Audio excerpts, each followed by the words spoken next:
Hello everyone. Tonight we're stepping straight into the sand-choked corridors of ancient Egypt, where humiliation wasn't just a punishment, it was nearly elevated into a dark art form. Imagine the crescent moon casting its slanted light onto massive statues, as a trembling offender is led through a jeering crowd, each insult slicing deeper into their dignity than any whip ever could. You can almost smell the coils of incense drifting through the night.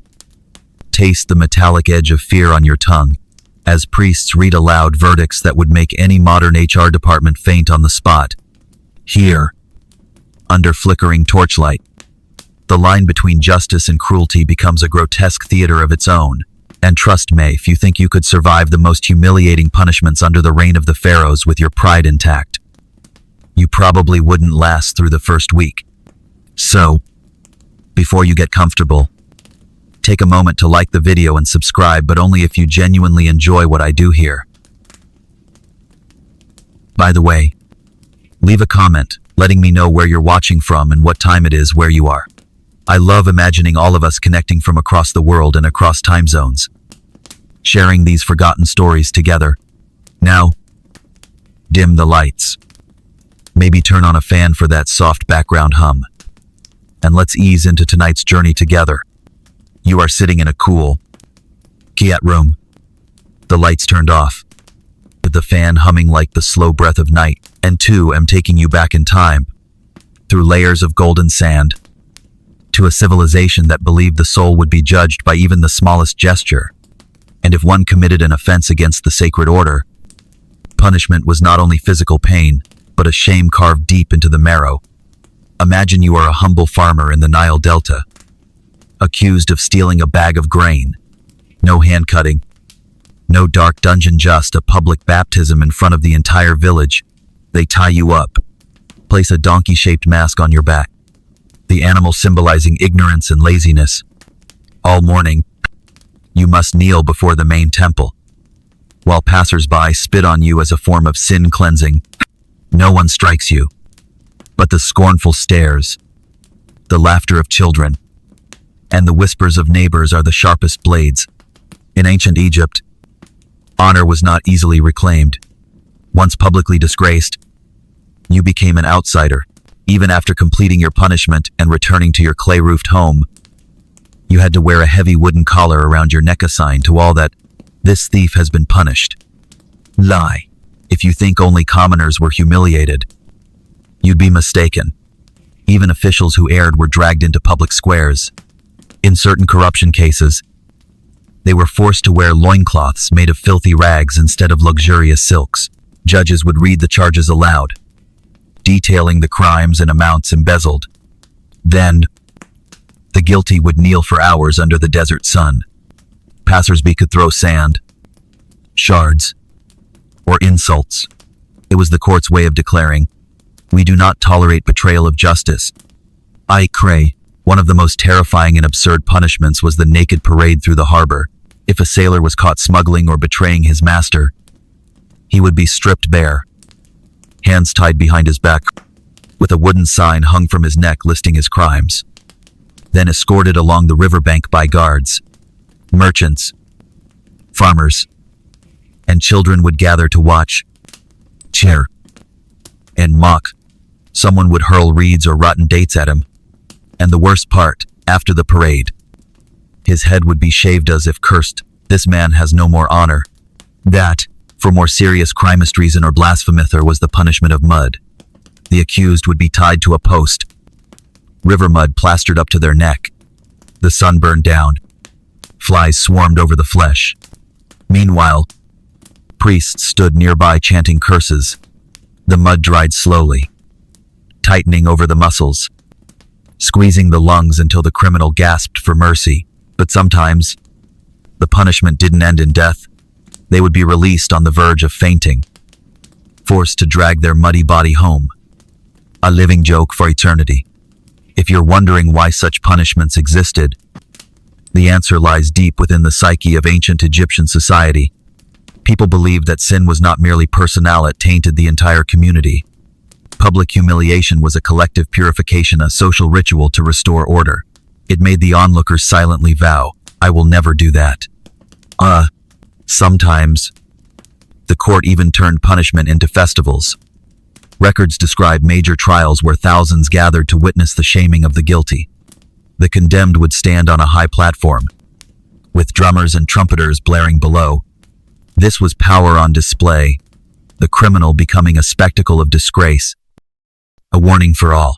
Picture the scene. The sun blazing like fire, the drums thundering, the crowd roaring, and the gaze of the powerful fixed from above. With a single nod, the fate of the person below was sealed. Every drop of sweat sliding down a bare back, every cut from an insult, became a scar that never faded.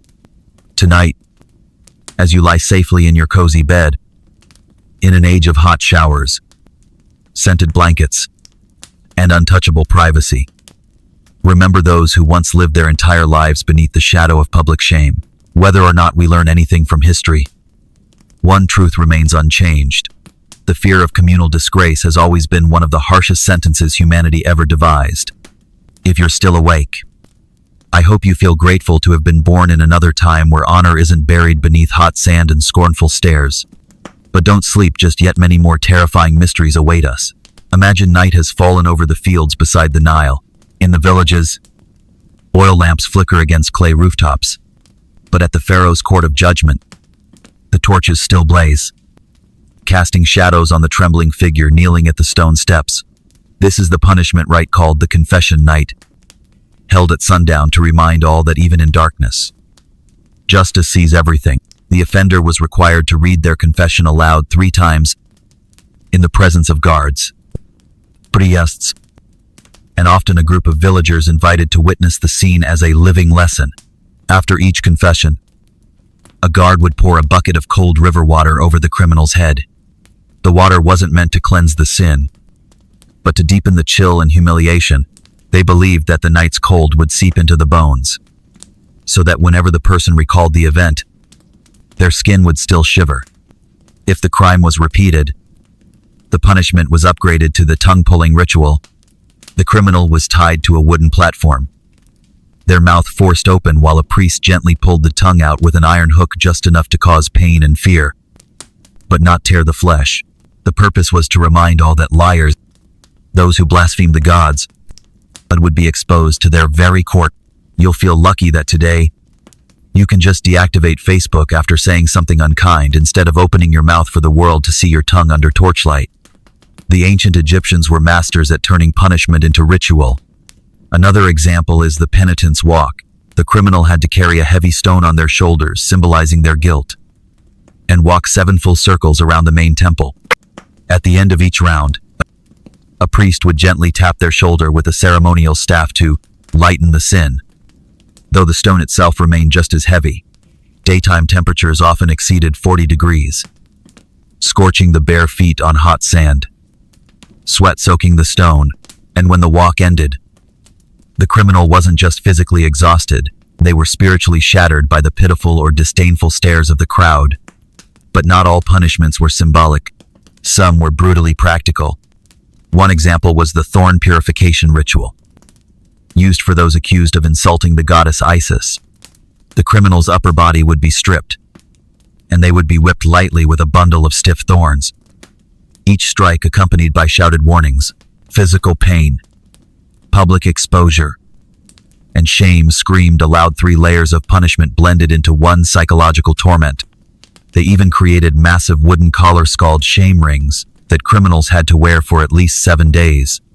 The collar was so large one couldn't lie on their side or lower their head, forcing them to keep their chin up and back straight at all times. It wasn't just physically tiring, it forced the wearer to face the stares of everyone around them. Every time they stepped outside, whispers would rise. Look, the criminal. You might endure pain for a few days, but shame clings like a shadow for a lifetime. For priests or high officials, punishments were even more psychologically refined. A famous example was the silent sitting rite. The criminal would be placed on a high platform, head covered with cloth, and required to sit absolutely still for 3 days and nights. If they moved or made a sound, guards would ring a bell, signaling impurity, and the infraction would be recorded. This punishment didn't harm the body immediately, but it drained the will. Many never fully recovered after those 3 days. You'll find something strange. Though Egyptian society worshipped grand monuments and displayed immense wealth, their punishments were deeply personal and intimate. No distant courthouses. No barrier between judge and judged. Everything happened in the heart of the community. Each punishment was a public performance, with the criminal as the unwilling main actor. And in these justice ceremonies, the audience wasn't passive. They were encouraged to cheer, spit, or even throw objects. It was a way to release fear and focus collective rage onto one person. A kind of violent community cleansing. Perhaps that's why these tales of humiliating punishments have survived for thousands of years. They satisfy a very primal instinct in humans. To witness another's suffering as a way to reassure oneself of safety. Imagine you're a child, 7 or 8 years old, led by your parents to witness a trial. At first, you might tremble, clinging to your mother's sleeve. But after a few times, you get used to it. You learn to mock, to point, to feel nothing at the sight of someone else's shame. That is what they called growing up in a culture of humiliation. And when you grow up, you might become the one holding the whip, or the one shouting the curses, or worse, you might be the one in the thorny loincloth, walking under contemptuous stares. In ancient Egypt, the line between judge and judged was frighteningly thin. Tonight, as you gently close your eyes, remember the ones whose hands were bound, whose bodies were smeared with mud, whose necks bore boards of shame. They were flesh and blood, with tiny dreams and fears just like ours. They once prayed silently for freedom, for forgiveness, for a second chance at life. But their world did not grant such things easily. And perhaps the greatest lesson from these stories is not horror or pity, but a reminder. Honor is more fragile than anything. It can be broken not by blades, but by the cold stare of the crowd. Are you still awake? If so, take a deep breath. Relish the silencino stench. No yelling. No one forcing you to kneel in the streets. And then, when your eyes begin to grow heavy with sleep, we'll continue this descent into ancient stories where people paid the ultimate price to protect what was called face.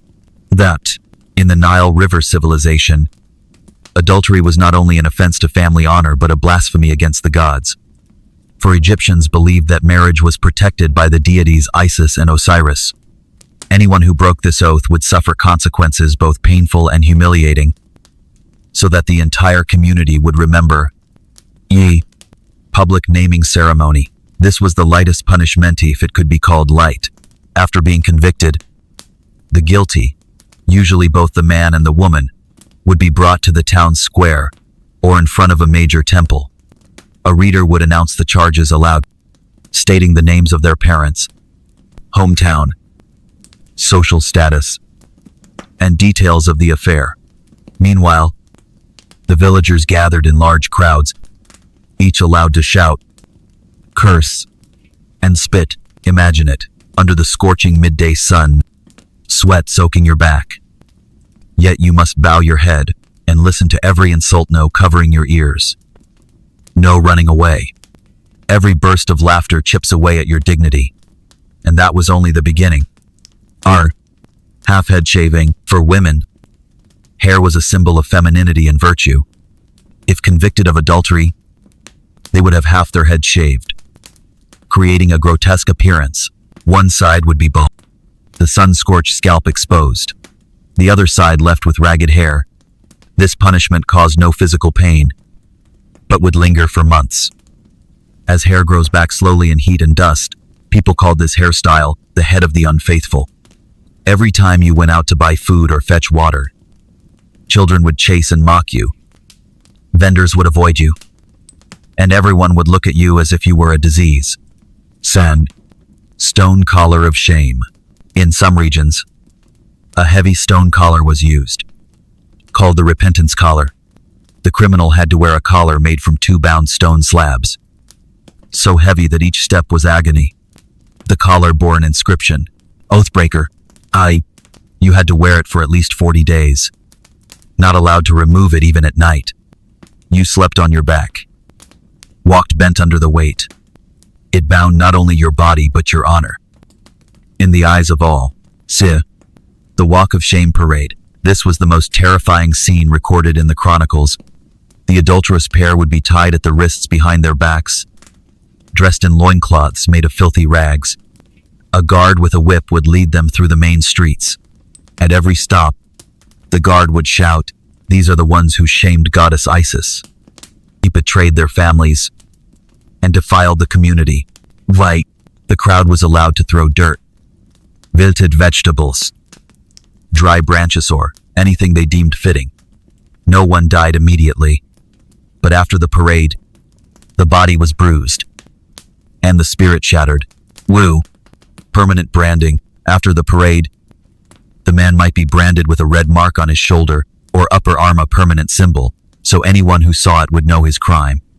Women were usually not branded, as their growing hair would eventually conceal them, but they had to undergo a purification ritual that many texts referred to as public degradation.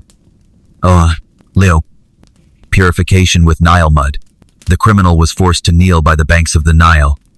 2 priests scooped bucket after bucket of muddy river water and poured it over their head, chanting curses to drive away sin.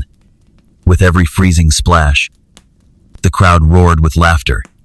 Once fully covered, they were left kneeling under the blazing sun for hours. Imagine it, skin tightening from heat, mud caking your eyelids, flies buzzing around your ears, and you must stay silent the whole time. After the ritual, the criminal was forgiven, but not allowed to bathe immediately. They had to walk home like that, their filthy body a living emblem of disgrace.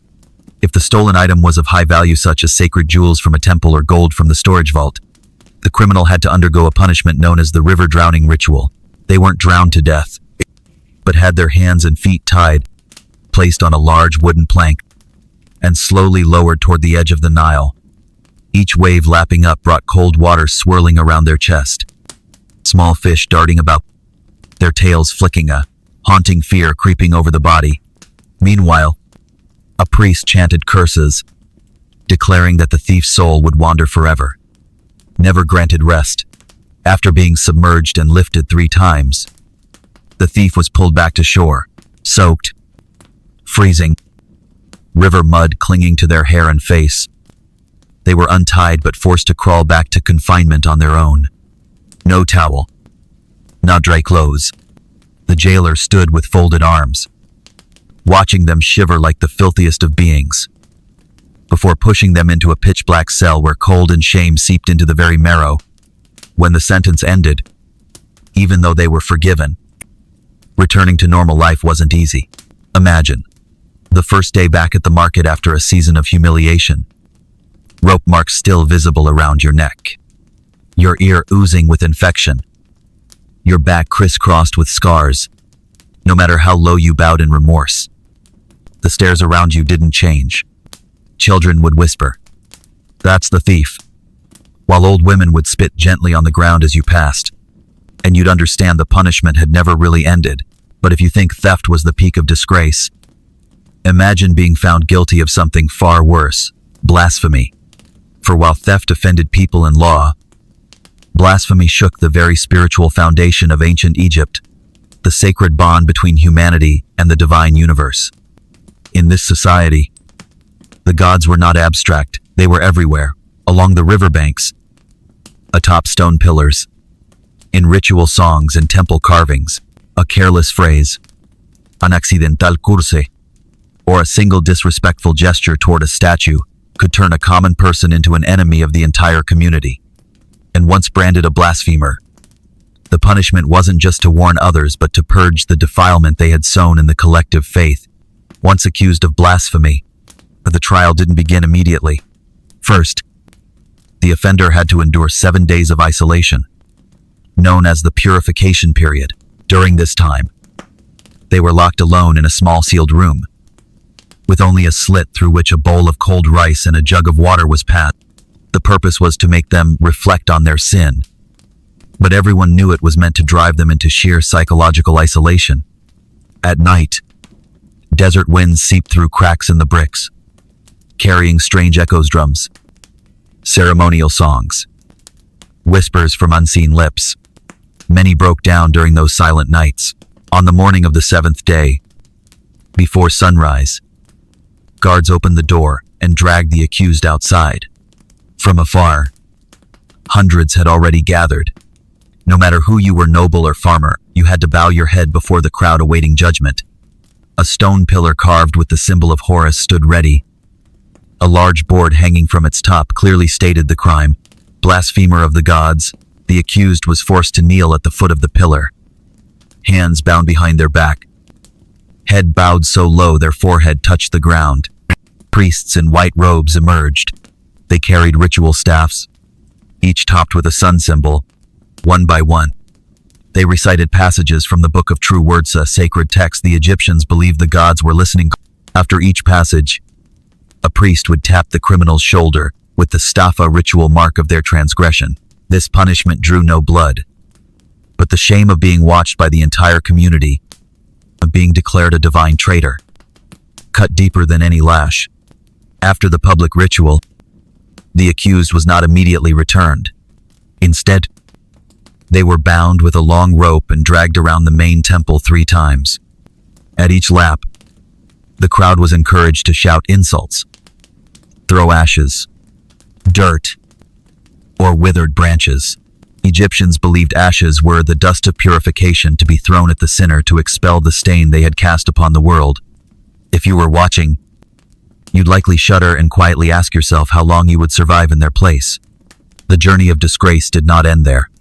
After the 3 laps, the offender was taken to the purification courtyard. This was an open space enclosed by 4 high walls with no roof. Before being imprisoned, the criminal was stripped of all outer garments, left only with a loincloth, and smeared head to toe with a mixture of mud and ash. They believed that mud was the substance of Mother Earth, immersing the body in it. The soul would come to understand its own lowliness. Through the long night under the starlit sky, as the mud hardened on their skin, many began to hallucinate from exhaustion and fear. Surviving texts tell of some who whispered desperate pleas for forgiveness, their voices trembling like dry wind over a wheat field. But such pleas never hastened the end of punishment. The next morning, the final ritual took place, the tongue-cutting ceremony. But do not misunderstand, they did not actually sever the tongue. Instead, a priest used a dull bronze blade to lightly slash the surface of the tongue, drawing a symbolic trickle of blood meant to wash away the blasphemy. The priest then wrapped the tongue in a strip of cloth soaked in incense to stop the bleeding and seal the mouth. After that, the offender was required to remain completely silent for 3 consecutive days. If they uttered a single word, the punishment would escalate. Perhaps an ear would be cut off, or a hot iron brand seared into their shoulder. Many never recovered their spirits after all of this. Though cleansed, they were still considered impure. Villagers avoided touching them. Vendors didn't want to hand them goods, and children were forbidden to approach. They became living ghosts wandering quietly by the riverbank, heads bowed low, no longer daring to meet anyone's eyes. You might wonder, why were the ancient Egyptians so afraid of offending the gods? Because they believed that all happiness, harvests, and children were gifts from the divine. If even one person dared to blaspheme, the gods might punish the entire village or clan. So when the crowd threw ash and screamed curses, they weren't just indulging in cruelty, they believed they were defending peace for all.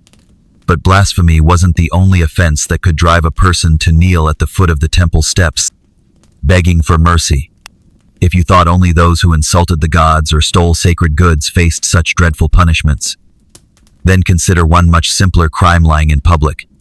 In ancient Egypt, speech was a sacred power. They believed that every spoken word carried a piece of the speaker's soul. And lying was not just a personal disgrace, but a violation of the cosmic order maintained by Ma'at, the goddess of truth and justice.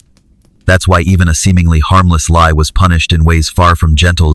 If someone was convicted of slander, false oaths, or fabricating information in a transaction, the punishment began with the weighing of words ritual.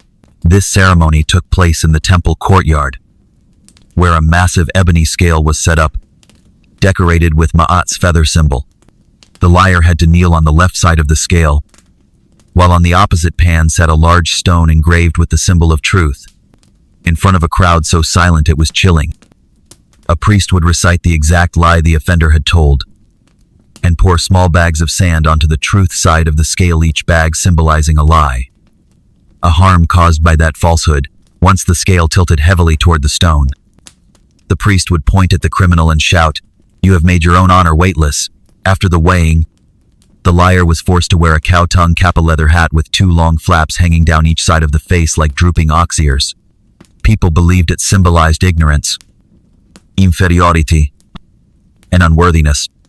For the next 3 days, the liar had to wear this cap everywhere. Even while begging or drawing water, people were allowed to point, laugh, and chant the liar's false words like a mocking nursery rhyme. If the lie had caused serious harm, such as leading someone else to be unjustly punished, a more terrifying ritual would follow: the mouth-sealing ceremony. The name alone was chilling, and the reality even more so. The liar was tied tightly to a wooden chair, chin propped up by a horizontal beam, and 2 small wooden boards were pressed gently against their cheeks. The priest would soak a long cloth in vinegar mixed with salt, then wrap it tightly around the mouth, sealing it with beeswax to harden it in place. The mouth seal didn't cause suffocation, but it prevented any jaw movement, rendering the person completely mute for 3 days and nights. During that time, they were fed only thin porridge, poured through a tiny reed tube. The aim was to force them to taste silence, to remember that words must never be used carelessly. Witnesses were even allowed to lean in and ask mockingly, "Do you still dare to lie?" But the worst humiliation was yet to come. After 3 days, the mouth seal was removed, and the liar had to kneel in the temple courtyard, raise both hands to the sky, and proclaim loudly, "I have tainted the air with a breath of falsehood." No. Only then were they allowed to return home, but they still had to wear the cow-tongue cap for another 7 days. During this time, they were forbidden from participating in rituals, barred from trade, and required to stay away from any disputes. Anyone who caught them lying again had the right to drag them back to the temple for an even harsher punishment. You can imagine, in a society where honor and truth were held equal to devotion, lying was a stain nearly impossible to erase. One who had once worn the cow-tongue cap would forever be seen as untrustworthy. Their children, as they grew up, would also be scorned as descendants of a deceiver. Tonight, as you exhale deeply in your warm room, you might feel a sense of relief, knowing that in modern times, the consequences of a lie are often no more than an apology. You're not forced to wear a humiliating cap, not silenced for 3 days, nor made to kneel in the town square while the crowd mocks you. But if at any point you think that all of that sounds a bit too much, ask yourself this: do we truly value truth more than they did, or do we simply fear punishment less? And if tomorrow you woke up in a world where every word was weighed as it was in ancient Egypt, would you have the courage to keep your mouth pure? Yet if you think only lies led people to such suffering, you might be even more surprised to learn of another crime considered equally offensive to divine order: tax evasion. In ancient Egypt, taxes were not merely a civic duty, they were seen as offerings to the gods. For the pharaoh was the earthly embodiment of Horus. Every drop of sweat spilled in the fields, every measure of grain, every goat was a sacred gift contributing to the divine treasury that maintained the nation's prosperity. To cheat on taxes was not just a betrayal of the king, it was blasphemy against Ma'at, the goddess who upheld cosmic balance. When a tax collector suspected a household of concealing goods or submitting false reports, they didn't arrest the person right away. Instead, they quietly recorded everything, gathered testimony from neighbors, watched the flow of grain and livestock in and out of the granary. Sometimes, it took several harvests to collect enough proof. And then, one morning, the guilty party would wake to the sound of ritual drums. Guards stood at the door, holding the inventory staff, a long rod inscribed with the symbol of the rising sun. A priest led the procession into the courtyard, and the inspection began. In complete silence, they carefully weighed each sack of grain. He counted every jar of wine, even sifted through straw piles for hidden gold or livestock. When discrepancies were found, the priest raised the staff and declared, "This is one who has deceived the Pharaoh and stained the justice of Ma'at." Zakdil. With those words, the punishment began immediately. The evader's head wrap symbol of household dignity was stripped off and replaced with a hood made of rough netting. This headgear exposed their dusty, unkempt hair and symbolized shame. This one has ensnared themselves in their own greed. Zakdil. But the humiliation didn't stop at appearances. Their hands were tied behind their back, and they were marched to the court of debts, an open lot beside the main temple. In the center stood a wooden post shoulder high, called the Pillar of Wrath. The tax evader was forced to kneel with their back pressed to the post, then bound across the chest with dry thorn rope. Throughout the day, anyone passing by was allowed to throw ashes, sticks, or small stones at the offender. Each throw came with a shouted insult. Misere, thief of the gods. Children especially delighted in this game, running up to toss handfuls of sand and scattering in laughter. Meanwhile, the criminal had to bow their head in silence, forbidden to speak a word in defense. At nightfall, they were untied and led to the house of debt records, a dark chamber with walls inscribed from floor to ceiling with names of tax evaders across generations, a cursed gallery of disgrace. They were kept for 3 nights with no candlelight, no bedding, and only 1 bowl of thin porridge a day. The goal was to wear down their spirit, to utterly dismantle their self-worth. After this imprisonment came the final debt-weighing ceremony. The offender was brought back to the courtyard, wrists tied with a red ribbon known as the memory cord, a symbol that their guilt would be remembered even after death. Every item they owed was recited aloud once again, and after each, a guard struck their shoulder lightly, with a long bamboo rod, not enough to injure, but to say, "Every missed tax is a stain upon your soul." If the debt couldn't be paid immediately, the family was required to surrender goats, jars of grain, or land to make up for it. If it still wasn't enough, the evader was made to wear a wooden board around their neck, carved with the words, "Embezzler of the gods' gifts." They had to wear it for 40 days. During this time, they were barred from attending ceremonies, denied loans, and avoided by all. They became wandering shadows, keeping their heads low in the market, praying not to be recognized. Some lost entire harvests and estates to reclaim their honor. Others, broken and ashamed, left their villages for good. For in ancient Egypt, evading taxes was no different from exiling yourself from divine protection. And once the community turned its back on you, only the silent desert remained. Tonight, as you hear this and gently pull the blanket up to your chin, remind yourself how lucky you are. If you pay your taxes late, you get a reminder letter, not a mud smearing, a wooden plaque around your neck, or forced kneeling before the Pillar of Wrath. So, if tomorrow you find a tax notice in your mailbox, smile and pay it, because history has shown evading taxes has never been a wise idea, especially when the gods demand their share too. And if you think only thieves, liars, or tax cheats suffered, you've forgotten a very ordinary crime fighting. It may sound like a minor matter. 2 farmers lose their temper, argue, and throw punches. But in ancient Egyptian society, where every action was believed to be observed by the gods, physical violence was a mark of disorder, a sign of ingratitude for the harmony bestowed by the goddess Ma'at.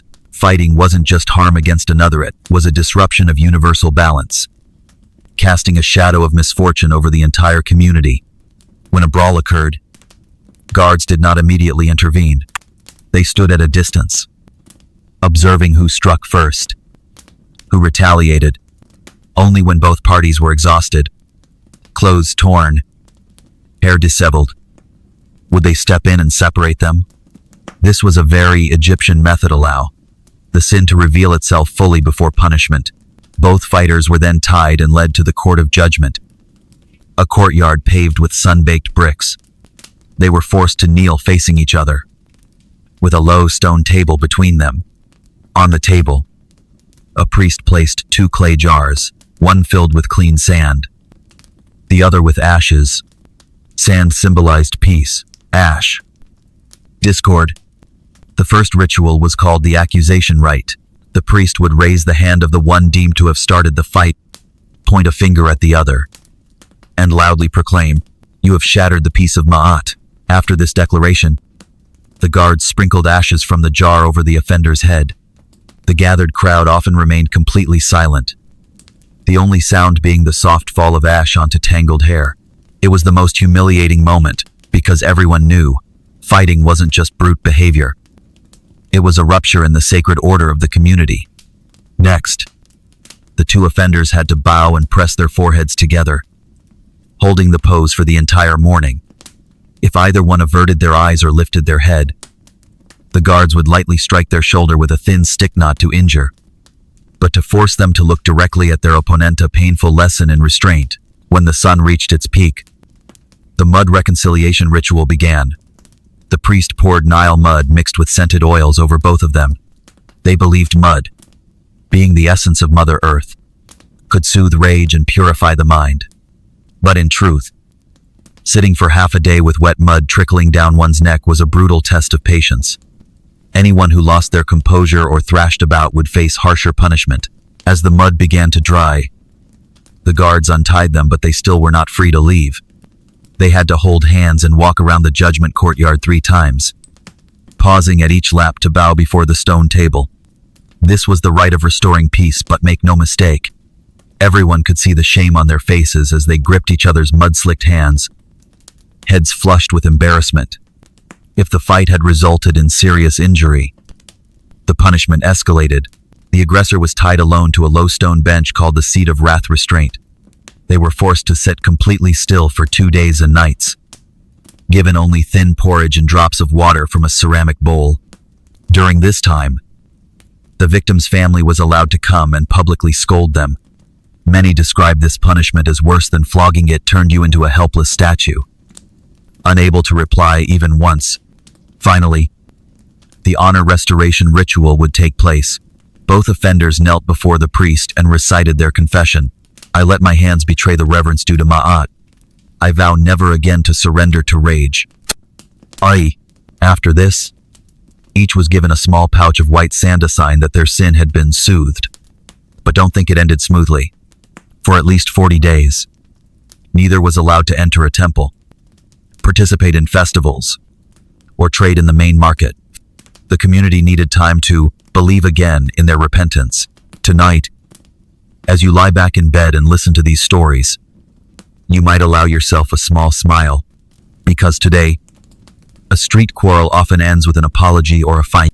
But in ancient Egypt, it could cost you an entire harvest to reclaim the village's trust. So next time someone accidentally bumps your shoulder on the street, maybe just take a deep breath and shrug it off. History has proven, a moment of anger can turn you into the one covered in ashes, forced to hold hands with your enemy and walk circles in the judgment yard, a performance no one wants to star in.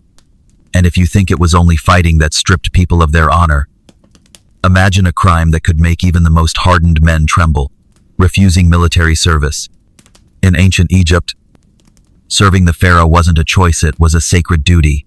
They believed the nation was a gift from the gods, and every able-bodied man owed part of his life to protect its borders, guard the crops, and uphold the order of Ma'at. Dodging a draft wasn't just betrayal of the king, it was an insult to Horus himself, the divine symbol of strength and justice. When the Nile's floodwaters receded, villages echoed with the beat of recruitment drums. Young men were summoned, gathered outside temple courtyards. Each received a small amulet engraved with the hawk of Horus, proof that they had sworn to serve, worn around the neck. This charm was a sacred badge. To be without it was to be marked a deserter. If someone failed to appear on roll call day, guards would knock at their door at dawn. There was no hiding. They questioned neighbors, searched grain storages, livestock pens, even turned over sleeping mats to look for fresh footprints. Once found, the punishment began on the spot. The offender was bound with rough hemp rope, hands tied behind their back, and their head wrapped in a red cloth the color of disgrace. They were led to the courtyard of broken oaths, a wide sun-baked space, surrounded by hanging boards, listing draft dodgers from centuries past. The offender was forced to kneel beneath the largest stone stele, where the soldier's oath was carved. I offer my body to Horus and the Pharaoh, until death or victory. To hear the priest recite this oath while your hands are bound and your head lowered under the desert sun was a moment of humiliation dreaded by all. But this was only the prelude. After judgment, the offender had to wear the shame garment, a long, worn gray cloth with large letters on the back reading, "Traitor of the Army." No need for beatings or bloodshed. Wearing that outfit in public made them the town's favorite target for ridicule. Anyone who crossed their path could spit near them or avoid them like a plague. But public shame wasn't the end.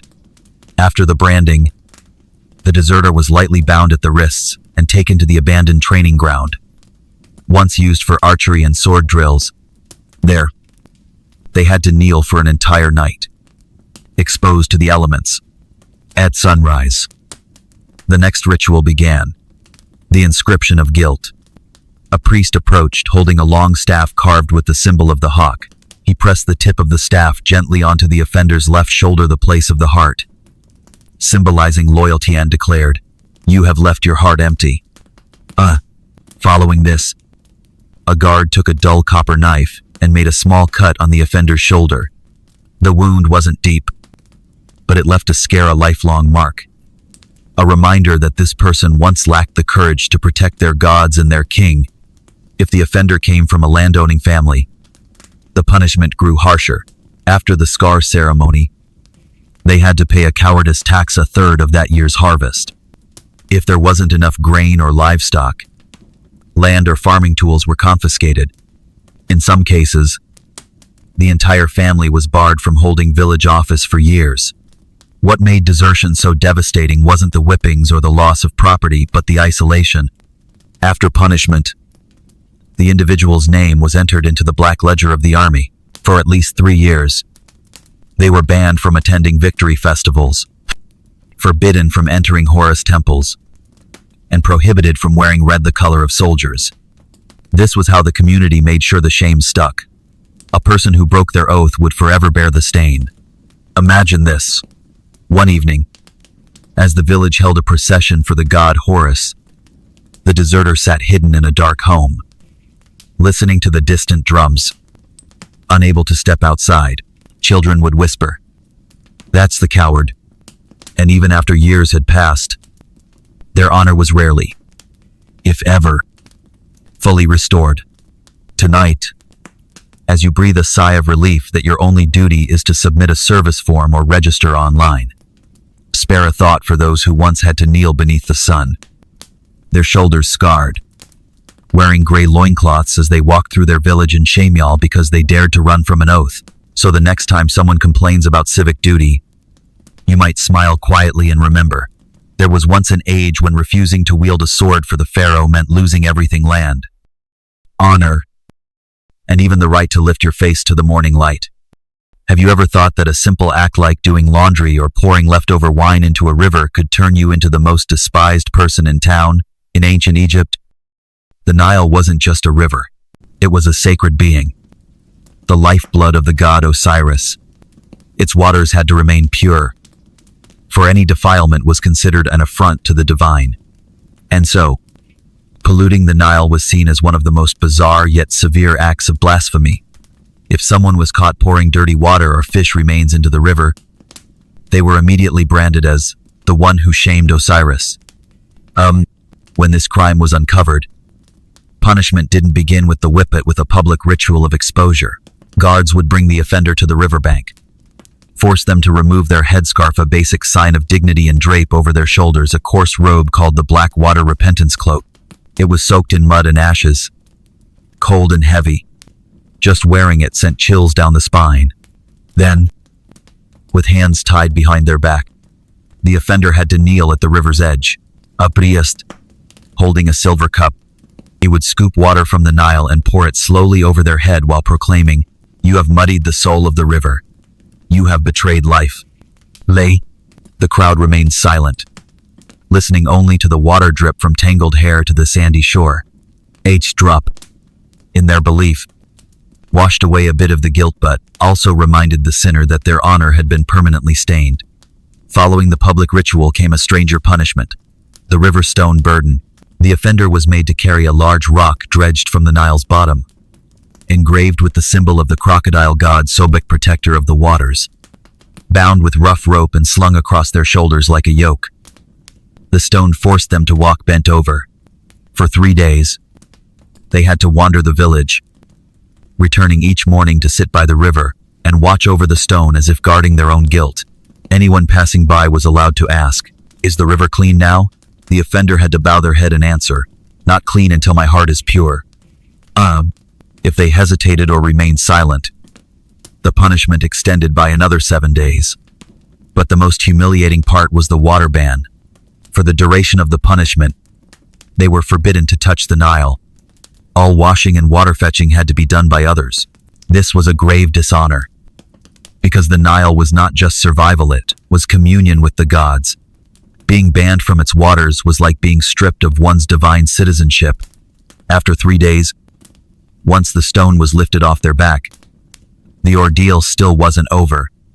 They were led to the courtyard of repentance, kneeling before a statue of Osiris holding a sheaf of grain. There, the offender had to scoop handfuls of sand and toss them into the river each time, declaring, "I return purity to this water's edge." Only when the priest gave a nod did the punishment conclude. You might think such a sentence was cruel, but to ancient Egyptians, nothing was holier than the river that sustained their world. To defile it was to fling mud in the face of the gods themselves. Tonight, when you turn on the tap to wash your hands, you might feel a quiet gratitude that you don't have to kneel by a river for 3 days to atone. And tomorrow, if you see clean water flowing through your city, remember, long ago, people paid a steep price just to learn how to keep it that way. So if you ever spill something down the drain, don't forget to whisper a small apologito. Remind yourself that clean water is far more precious than we often admit. And if you thought defiling the Nile was enough to ruin a person's life forever, there was still one more crime, seemingly small, yet nearly as despised by the entire community: sabotaging the village grain store. Imagine it. Ancient Egypt had no supermarkets or delivery trucks. Each village or temple had vast granaries, holding reserves to survive harsh dry seasons. These stores were sacred gifts from Sobek and Osiris to the people, so anyone who tampered with them, even by accident, was considered a traitor to all. Things escalated fast. If someone was caught stealing grain or carelessly spilling food, a guard would blow the war horn at dawn. The sound sent chills down spines because everyone knew. Today, a criminal would be named. The offender was immediately bound at the wrists, their mouth gagged with coarse fabric. They were led to the temple granary yard, surrounded by walls of towering grain sacks. Before the crowd, the grainkeeper held up a small sack of spilled grain and shouted, "These are the seeds of the gods. You have squandered the village's blessing." After the accusation, the offender remained tied and was forced to kneel at the edge of the courtyard. A priest approached with a mix of mud and charred ash, smearing it over their face from forehead to neck. This was called the famine mask, a mark of shame that kept them from ever lifting their gaze. But that wasn't the worst part. The special punishment for defiling the granary was called the grain-bearing atonement rite. For 3 days, the offender had to carry the heaviest sack of grain, often 40 kilograms, around the granary from morning to dusk. At each round, they had to stop at the temple gate, bow 3 times, then continue. The guards didn't beat or scold them but walked silently alongside, holding wooden staffs, a quiet reminder. Don't even think of giving up. By noon, as the sun scorched their bare back and sweat poured down their face over the black mud mask, many collapsed in the yard. But no one was allowed to help because aiding someone who had betrayed the village was considered an offense against the gods themselves. At nightfall, their hands were unbound, but they weren't allowed to bathe, covered in mud and grain dust. They were taken to the room of repentance, a cold storage room with a straw-covered floor. In the silent night, The offender had to curl up and sleep holding a small sack of grain as a reminder. What you destroyed was the life of the entire community. The next morning, the final ritual began. They were brought out to the yard, the mud mask peeled from their face, and forced to loudly declare, "I return each grain. Each breath of fullness I have stolen. Afterward, the offender's family had to pay a fine usually double the amount of lost grain.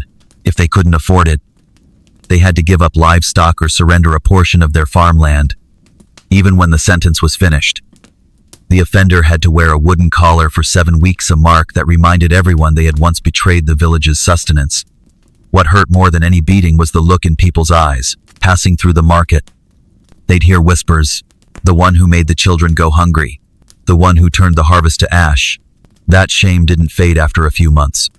Some couldn't bear it and left the village forever, choosing exile over living as the object of constant scorn. Tonight, when you casually reach for a piece of bread or pour yourself a clean glass of water, remember there were once people who were smeared in mud, forced to haul sacks of grain under the blazing sun, and treated like filth for spilling just a few handfuls. And if tomorrow you see someone carelessly wasting food meant for the group, just take a quiet breath, for at least they won't have to wear the black mud mask of famine. But if you thought that defiling the grain store was the limit of disgrace, I think again. For there was one crime so detested that even muddy children and toothless elders would recoil in disgust: desecrating the temple. In ancient Egypt, a temple was more than a place of worship. It was the beating heart of the community, a sacred meeting point between humans and the divine. Every wedding, harvestrite, or coming-of-age ceremony passed through its gates. If a single speck of dirt touched its sacred walls, attendants would rush to cleanse it with perfumed cloths. So, anyone who defiled the temple, whether by spilling dirty water, allowing animals to relieve themselves nearby, or carrying in impure objects, was instantly condemned as one who insulted the gods. It all began when the temple guardian noticed muddy footprints and wilted grass near the base of the Horus statue. The culprit wasn't hard to find. A young man delivering grass for goat feed had, out of exhaustion, stopped to rest under the temple portico, accidentally dropping both grass and mud. It might sound like a minor accident, but under the spiritual mindset of the time, it was a violation of divine purity. At sunrise, the guardian blew his horn to summon the village. The offender was dragged to the temple steps, hands bound, kneeling at the stone staircase, head bowed in shame. A priest in a white robe, holding a palm frond, stepped forward, touched the young man's shoulder, and proclaimed, "You have stained the face of the god with filth." Oh, the crowd stood silent. The air was heavy, not peaceful, but crushing, because everyone knew a sacred punishment was about to begin. First came the shameful mud-sweeping rite. 2 temple guards knelt on either side of the stairs, using soft grass brooms to sweep away the mud and grass blades. With every sweep, the offender had to bow and loudly count each stroke. They believed that speaking the count aloud was a confession to the gods. After the sweeping, the man was forced to bend until his forehead touched the cold stone. The priest poured a mix of water and black ash onto his neck and announced, "This water cleanses the body's filth, but your name will remain carved here in disgrace." No. Then the main rite began, the Stone of Atonement ceremony. A large rock, engraved with the word desecration, was placed on the offender's back.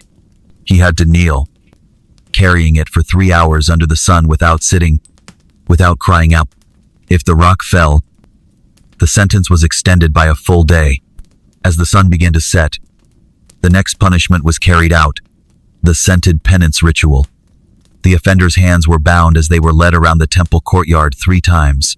Each time they passed the statue of Horus, the priest sprinkled a handful of fragrant herbs onto their head, not to bless, but to mask the stench of defilement. The crowd lining the path was allowed to hurl insults or spit lightly on the ground to show their disdain. If the offense occurred during a major festival, the sentence was even stricter. The offender would undergo 7 days of spiritual confinement. During this time, they were forbidden to sleep on a bed, eat meat, or touch any sacred object. Evening. The temple guard would visit to check whether the person had secretly left the house. If caught breaking the rules, the punishment escalated to the shame plaque ritual. They had to wear a wooden board inscribed with the words, "Defiler of the sacred ground," and walk around the central marketplace for 2 days. But what etched this crime into memory wasn't beating sit, was the community's contempt. Each time the person stepped near the temple threshold, children would tug at their mother's sleeves and whisper, "Is that the one who dirtied the god statue?" And even as years passed, the stain lingered like a shadow.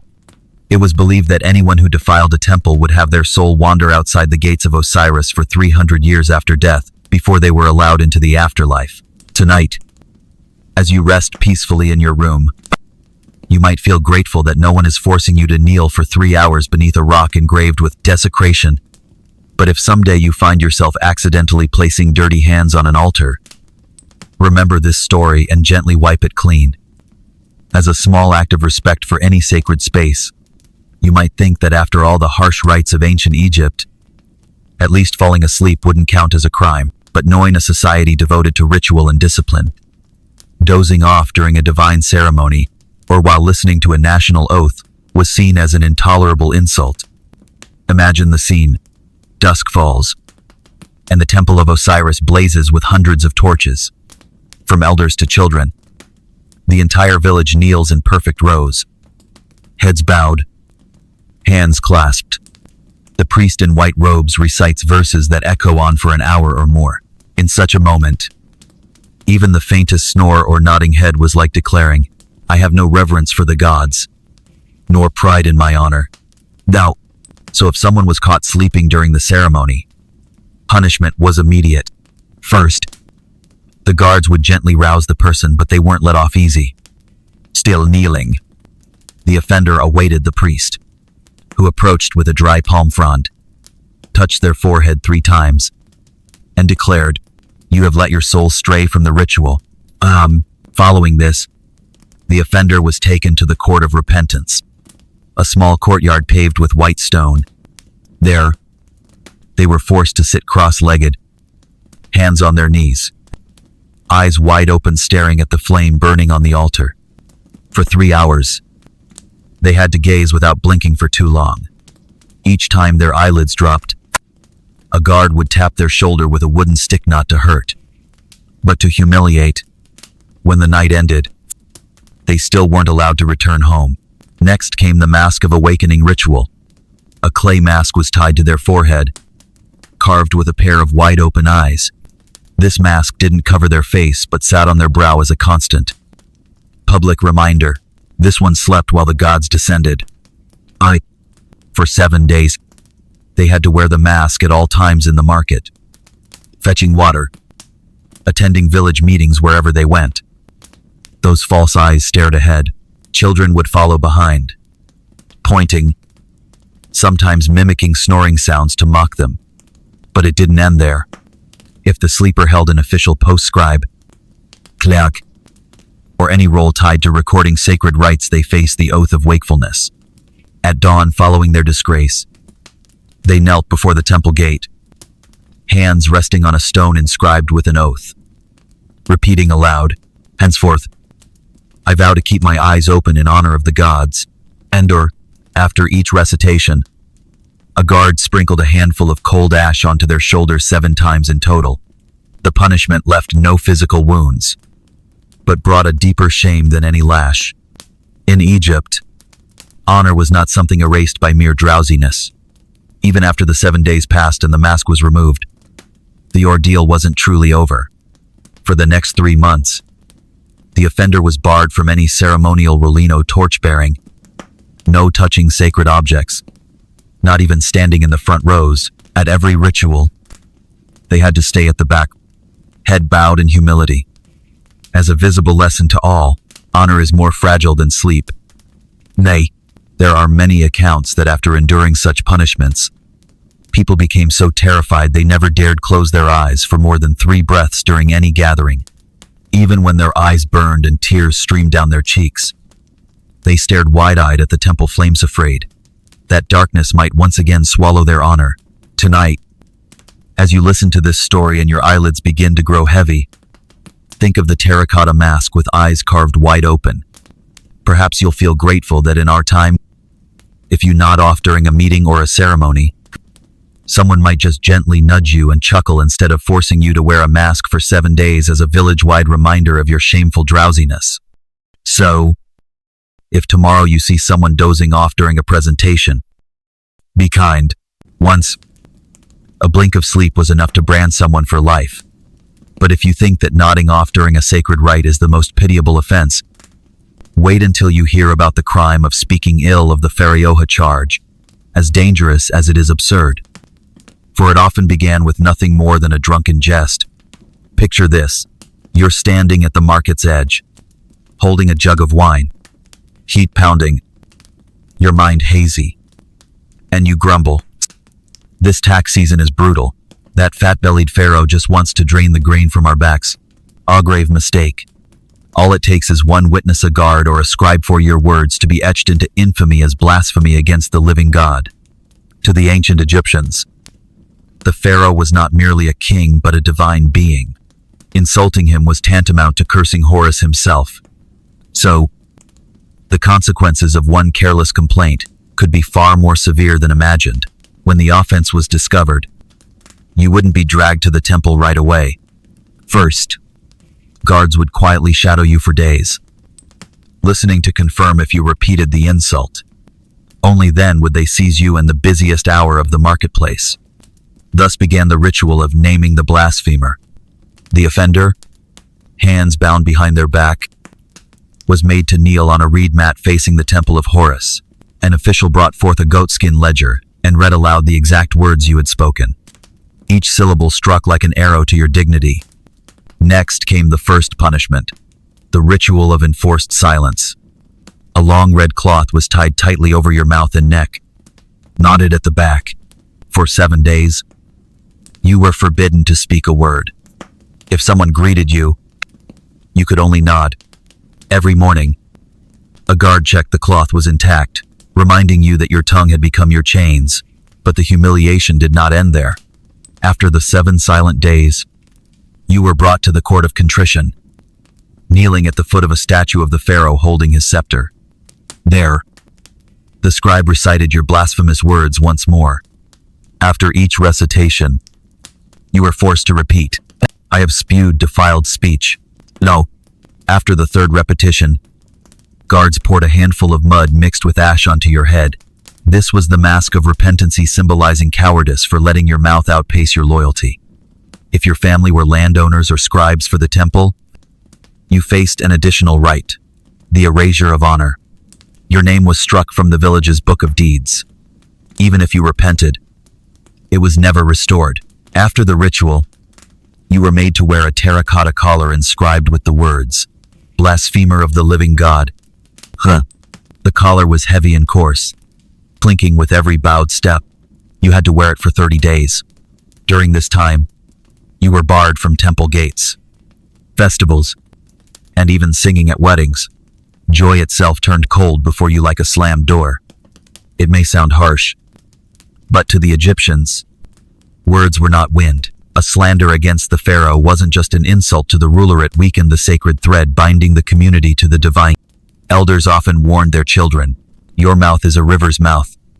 A foul word is mud flowing upstream, it taints all waters forever." That's some. After punishment, they became so afraid they never again spoke of the king. At the faintest gossip of palace affairs, they fled like rabbits smelling wolf scent on the breeze. Tonight, as you freely share your opinions online, think of those who once knelt beneath statues of pharaohs, mud on their faces, shame hanging from their necks for a single slip of the tongue. And if tomorrow you feel the urge to mock someone in power, remember, history has shown that sometimes silence is the only salvation for one's dignity. As you can see, over thousands of years, humanity invented countless ways: mud collars, wooden musks, ash-sweeping rites, and bone-chilling oaths to punish the guilty. Each punishment was not just a matter of order, but a reminder. Honor is fragile, as delicate as a bowl filled to the brim. One misspoken word, one drop of dirt, One yawn too long could forever stain a life. So tonight, as you turn off the light, smile gently at the world you live in, a world where you can complain about your leaders, fall asleep during a meeting, or drop a grain of rice without fear of kneeling under the sun for 3 days and nights. Let these ancient tales remain only a spice for your curiosity, a glimpse into the shadows of history that make us grateful for the age we inhabit, and remind us to cherish the simplest of freedoms, the freedom to slip, to speak, and to be forgiven. Wishing you a peaceful night, free of pennant stones, shame collars, or horns calling your name under the desert dawn. Now, turn off the lights, pull the covers a little higher, and let your heart exhale. Sleep well, and I'll see you in the next journey through history's forgotten corners.